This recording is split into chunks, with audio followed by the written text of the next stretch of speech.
Okay, this is Caleb Lander Bay, and this is Exploring the Black Mind, where we try to dig out a jewel in every situation, each and every single time. So today we have a video speaking about Italians, Northern Italians, and Southern Italians. I don't know. We're gonna find out together. So without further ado, we're going to get into the video.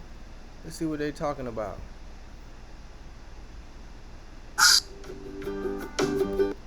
The Italian American slang word of the day is ugats. Ugats.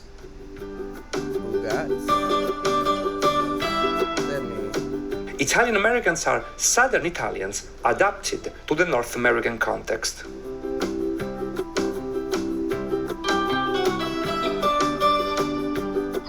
Mi ricordo de quando mie e miei fratelli erano tosatei. Being originally from northern Italy, Italian Brazilians don't even eat pasta.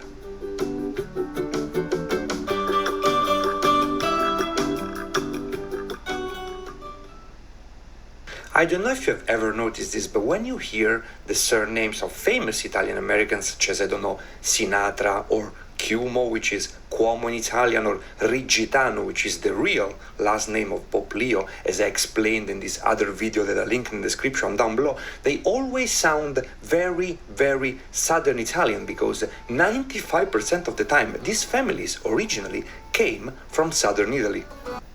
Imagine being able to build anything just by thinking about it. Meet Base 44.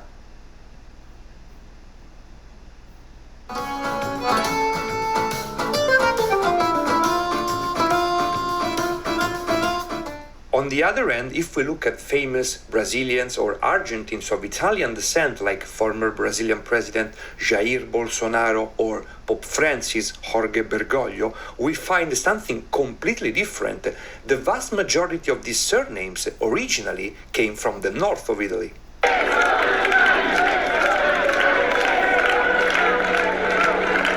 Why is that? Why did so many Italian immigrants to North America originally came from southern Italy, while those who went to Latin America, on the contrary, were from the north? Today we're gonna find out, but before that, please, if you like my work and the research behind these videos, which is a lot, subscribe to the channel and activate the notification button. Now let's dive in.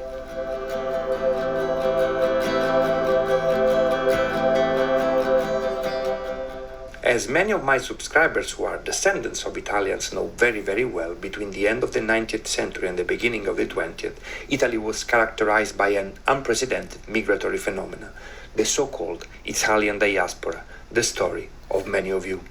Just between 1860, 1 year before the Italian unification. Gosh, that is crazy.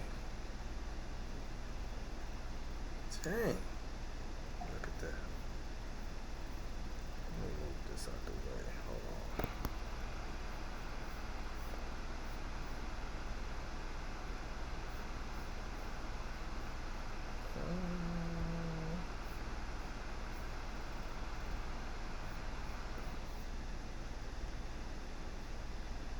And the start of World War I in 1914, 16 million Italians emigrated, and 9 of them left Italy permanently, mostly traveling to North and South America. According to another study, the numbers may have been even higher, 14 million from 1876 to 1914, and annual emigration averaged almost 220,000 in the period 1876 to 1900, and almost 650,000 from 1901 through 1915. To give you an idea of the extent of this phenomenon, it is enough to say that in the symbolic year 1900, the beginning of the 20th century, the total Italian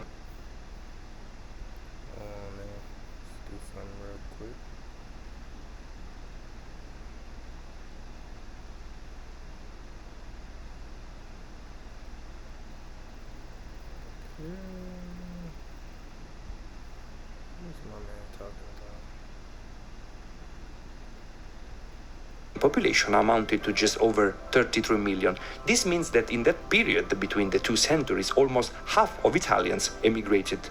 Italian emigration was not a choice, it was a cry. A desperate answer to misery, to hunger, to the crushing weight of hopelessness. For millions of Italians, the only horizon left was the sea.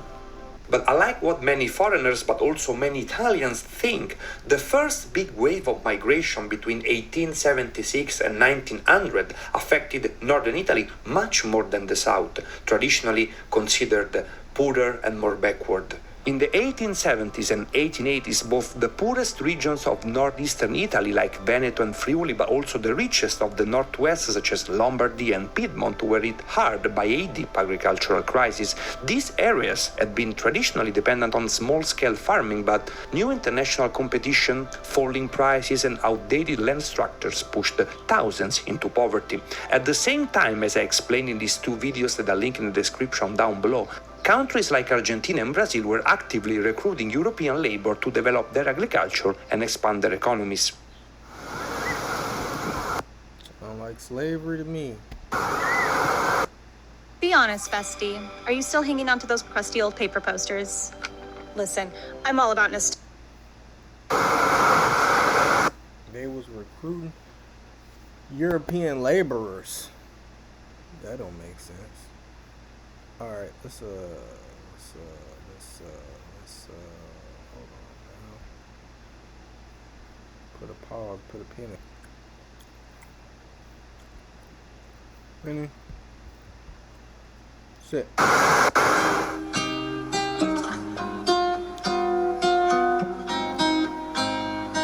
Hey. These governments were offering land, free or subsidized transport, and sometimes even cash incentives to attract settlers, the so-called sponsor migration, especially to northern Italians who were seen as more white, more civilized than southerners. This is the part that I'm trying to get to, okay? When we talking about southern Italians versus northern Italians, you know, people gonna get mad at me because I keep bringing up the same points. But southern Italy was colonized by the Moors, which is why southern Italians have darker hair, darker skin, and especially like Sicily and places like that. And the northern Italians were seen as more so-called white European. Maybe they have lighter features, lighter hair. I don't know. I'm not an expert in Italy. But what I do know is that what he's saying is facts. And it's interesting because a lot of the Italian movies, and he said it, a lot of the southern Italians came to America. And in America, Italians were not considered white for a very long time. Even when you see like a lot of the mob movies and stuff like that, the mafia, it's like they had to do that because they couldn't assimilate into American society because of the stigma of being so-called white. And so I'm gonna get into that a little bit after, but I want to see what he's gonna say. Catholic, hardworking, and used to work in large agricultural plains that were common to both the Po Valley and the Latin American plains. Agents were sent to rural villages in Veneto, Lombardy, and Piedmont, offering free passage, contracts, and land to cultivate. For poor peasants devastated by the agricultural crisis, Let's bring it back. Plains that were Catholic, hardworking, to attract settlers, the so-called sponsor migration, especially to northern Italians who were seen as more white, more civilized than southerners, Catholic, hardworking, and used to work in large agricultural plains that were common to both the Po Valley and the Latin American plains. Agents were sent to rural villages in Veneto, Lombardy, and Piedmont, offering free passage, contracts, and land to cultivate. For poor peasants devastated by the agricultural crisis, this was an offer they couldn't refuse. And that's how hundreds of thousands of northern Italians ended up in Brazil and Argentina, forming the cultural backbone of these two countries. With subsequent waves of migration, also southern Italians arrived to Latin America, but especially in the particular case of Brazil, those northern Italian cultural traits remained very strong and characterizing. And let me know in the comments if you are Latin Americans from northern Italian origin.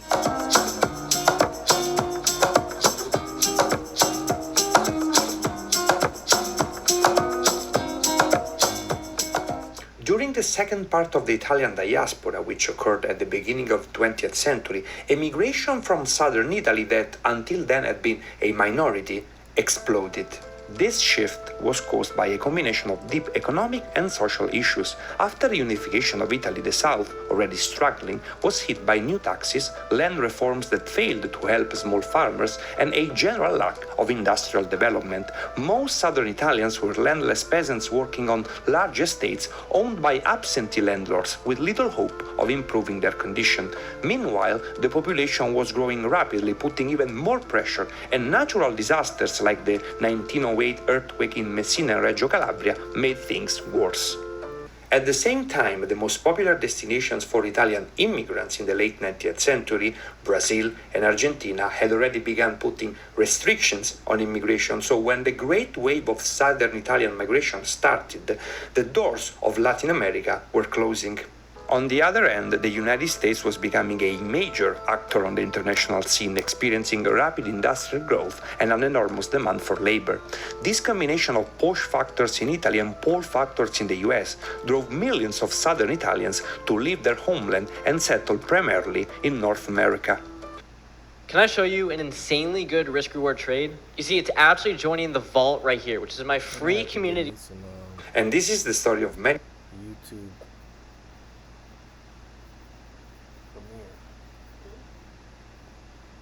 Many of you guys who are watching this video, I can see your last names in the comments. Italy is one of the highest varieties of surnames in the world, with a huge difference between north and south, and every little village has its own typical, and it's very easy for me to spot where you guys were originally from. Campania, Sicily, Abruzzo, Calabria, Puglia. Your families were almost exclusively from southern Italy.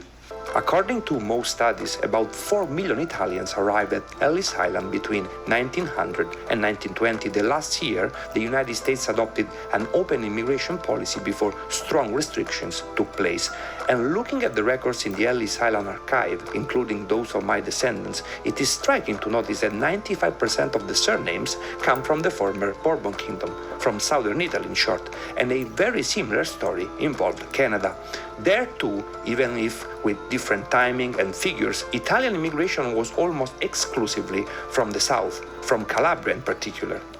And in my family, there are also some Toronto Italians originally from Calabria that I'm trying to contact through social media. And if you are interested in the history of the Italian immigration to Canada as I am, please check out this video that I link in the description down below. But immigration from southern Italy to North America presented two fundamental differences compared to that from northern Italy to Latin America. The first is represented by the fact that while Venetians, Piedmontese and Lombards who went to Argentina and Brazil, especially at the beginning, became farmers and often owners of vast arable lands, the Italians who went to North America were employed almost exclusively and in very difficult working conditions as unskilled workers in the factories of the large cities on the Atlantic coast. The only partial exception to this rule was that of the Italians in California, and if you're interested in this story, please check out this other video. Another huge difference between Italian immigration to North and South America was represented by the integration within the host countries. The northern Italians who went to Latin America generally integrated very well. As mentioned, they were perceived as white, they were Catholics and speakers of Roman languages and dialects similar to Spanish and Portuguese. It was a very peaceful process overall. For southern Italian immigrants to North America, as your grandfathers and great-grandfathers know very, very well, the story was unfortunately very different. The integration of southern Italians into North America was extremely difficult. Generally, darker skin of southern Italians. I got this picture on my thing. You see how dark skinned these people are? It's interesting. I literally just said that though. Italians into North America was extremely difficult. Generally darker skinned, Catholic, speaking dialects of Italian that were the antithesis of English. For many decades, southern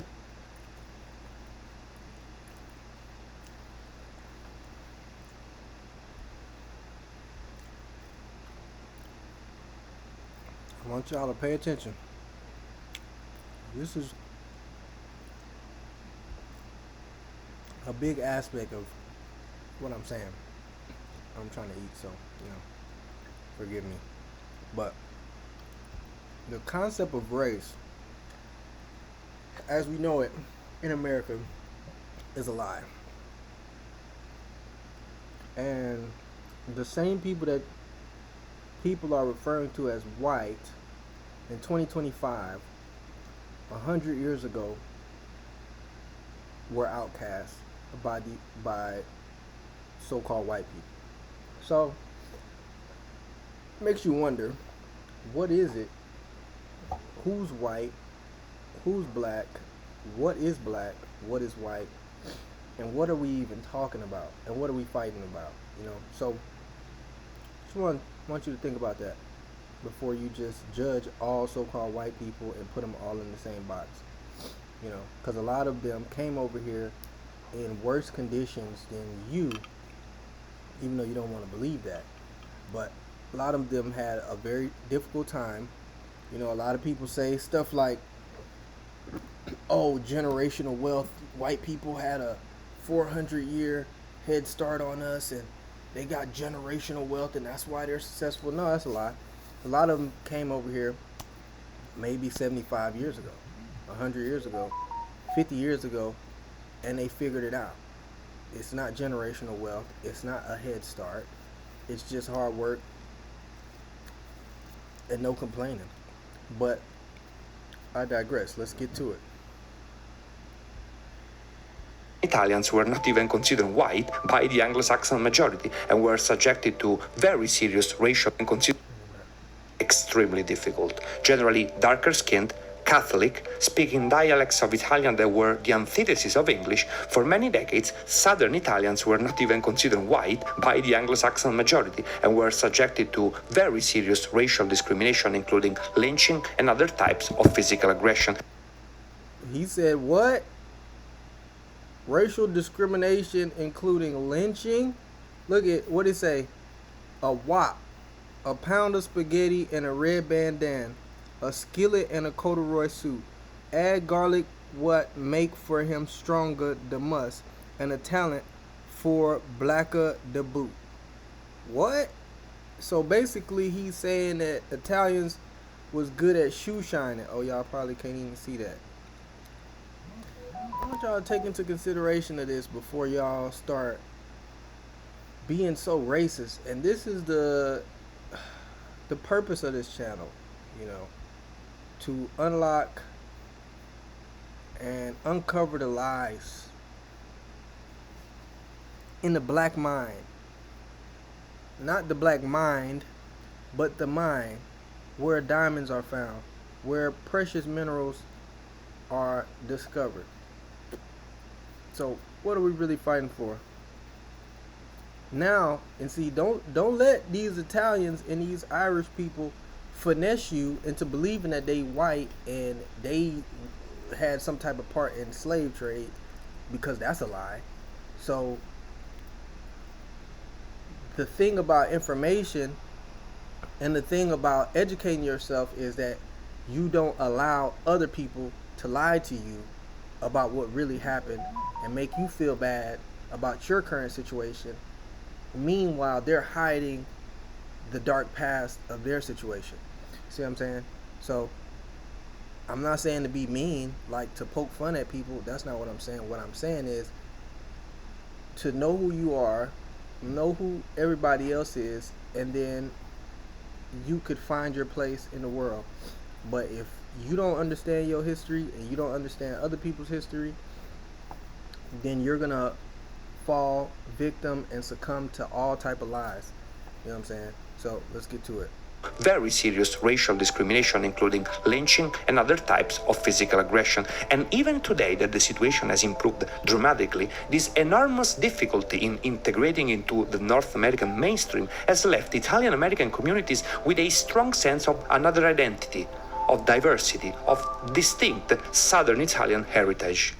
As an Italian, when I speak to Italian Americans or Italian Canadians, when I observe them, I still see very strongly those Southern Italian traits.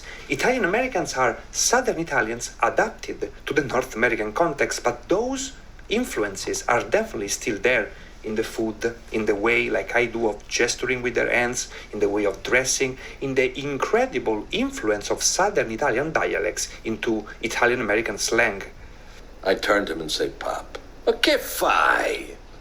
American. On the contrary, when I see, for example, a Brazilian of Italian Venetian origin, I observe completely different things. He's still Italian, but in a very, very different way. For example, he doesn't do any hand gestures. When he speaks a dialect derivating from Venetian called Talian, which would be completely incomprehensible to Italian Americans. He doesn't even eat pasta, the symbol of Italian Americans, because his ancestors back in the day exclusively ate rice and polenta. And he's First of all, who the heck don't eat pasta?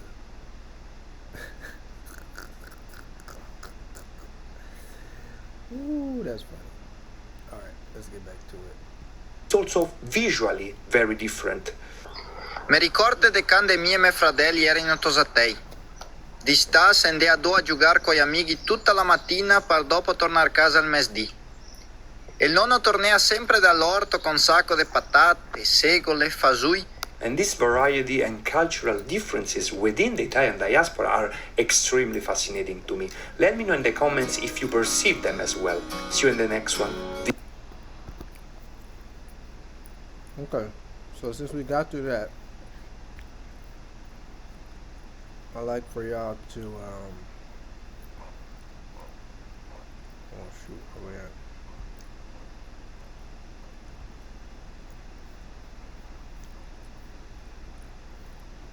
Where's my,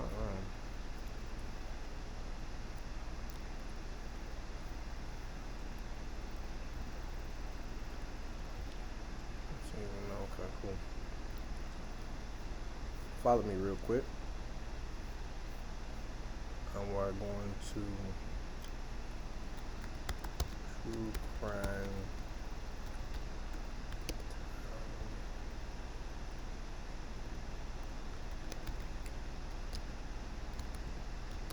I think it's True Love. Is it True Love?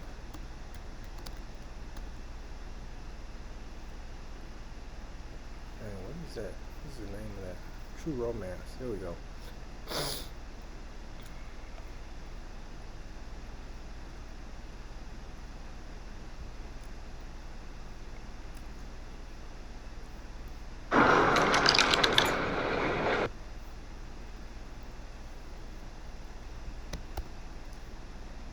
Alright, so number one, I'm going to show you the scene. Number two, I'm going to let y'all see this.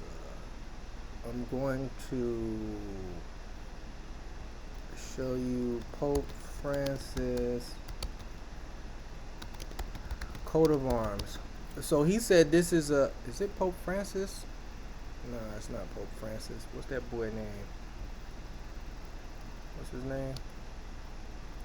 Pope Benedict, I think. I'm tripping. What's that boy name?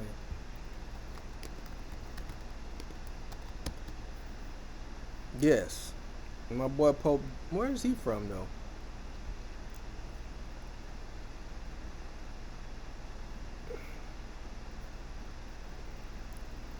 Anyways, just to show you the history of Italy, the Italians, right? So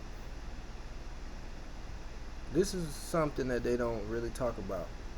This is the Pope, the Pope's coat of arms, which we just heard my man say. See what it says? It says the Moor's head. So when people say, oh, Moors weren't black or whatever the heck they want to say that doesn't make any logical sense. Nobody's saying Moors are black, but Moors are dark-skinned people. And this is just well-known history. The Moor of Friesing, right? Heraldic charge associated with Worth, Upper Bavaria, Germany. Right? It says literally Ethiopian head. Alright? The Moor's head is fairly common in European heraldry. It still appears today in the arms of Sardinia, Corsica, as well as blazons of various noble families. All right, so I just wanted to show y'all that, just to show where's this boy from. Let's make sure he's where was he born? Oh, he was born in Germany. That's a whole nother concept, but we see it. You see it. You see what's piping off out here. I mean, there's various different styles as well. Y'all could do your own research. Where's the one that I want to show you? Look at this fake one. You know, they always try to lighten up the image. Look at this one. This one is the real deal Holyfield. Let me see.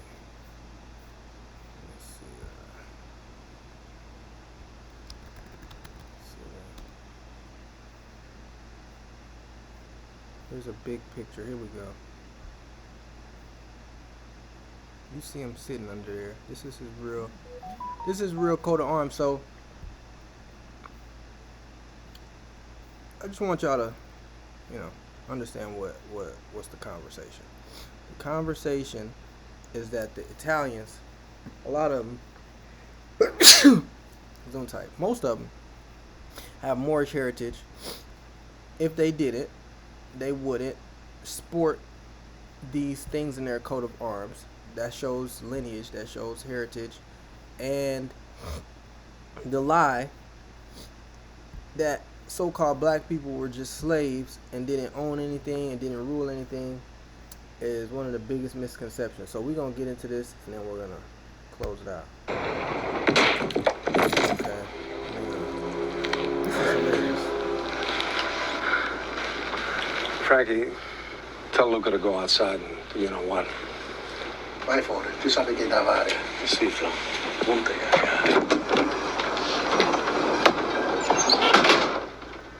Do you know who I am, Mr. Wally? I give up. Who are you? The Antichrist. You got me in a vendetta kind of mood. You tell the angels in heaven you never seen evil so singularly personified as you did in the face of the man who killed you. My name is Vincent Kirkcaldy. I work as consul for Mr. Blue Lou Boyle, the man your son stole from.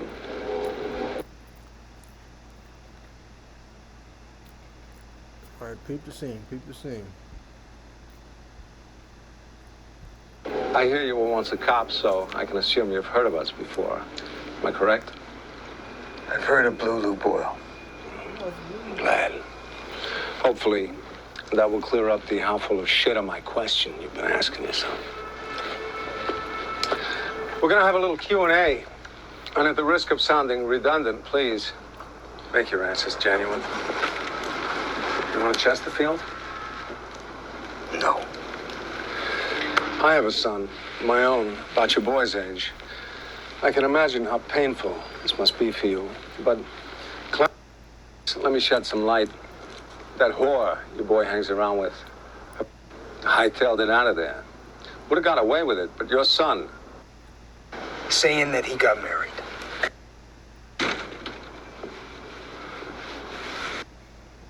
Oh, you don't want to show me nothing, but you tell... All right, so basically what's happening is he's getting shook down. He's getting interrogated because his son owed these people some money.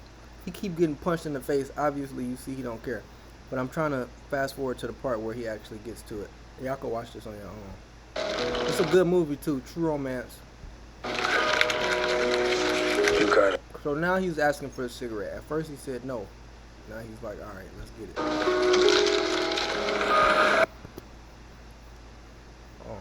no.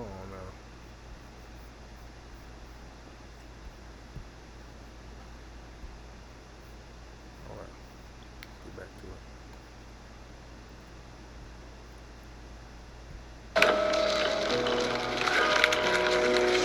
You got it. Match? No, don't bother.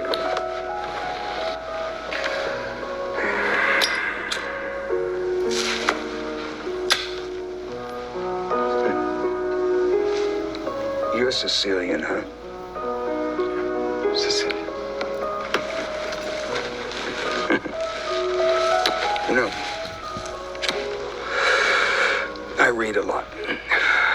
especially about things, about history. I find that shit fascinating. Here's a fact, I don't know whether you know or not.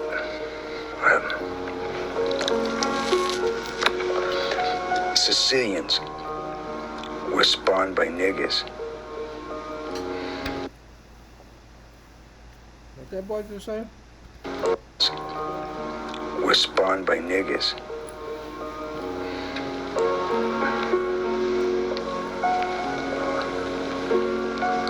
Come again? No, it's a fact. Yeah. You see, Sicilians have black blood pumping through their hearts. And no, if you don't believe me, you can look it up. Hundreds and hundreds of years ago, you see, the Moors conquered Sicily, and the Moors are niggers. see, way back then, Sicilians were like wops from northern Italy. They all had blonde hair and blue eyes, but well, then the Moors moved in there, and well, they changed the whole country. They did so much fucking with Sicilian women, huh? That they changed the whole bloodline forever. That's why blonde hair and blue eyes became black hair and dark skin. You know, it's absolutely amazing to me to think that to this day, hundreds of years later, that Sicilians still carry that nigger gene. Now this, I'm quoting history. It's written. It's a fact. It's written. I love this guy. No. Your ancestors are niggers. Hey. Yeah. And your great grandmother fucked a nigger. Oh, yeah. And she had a half nigger kid. Now, if that's a fact, tell me, am I lying? 'Cause you're part eggplant.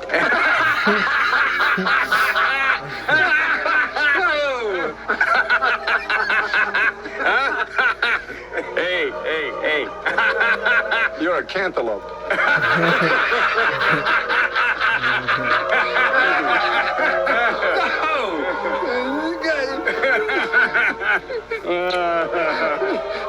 Beautiful.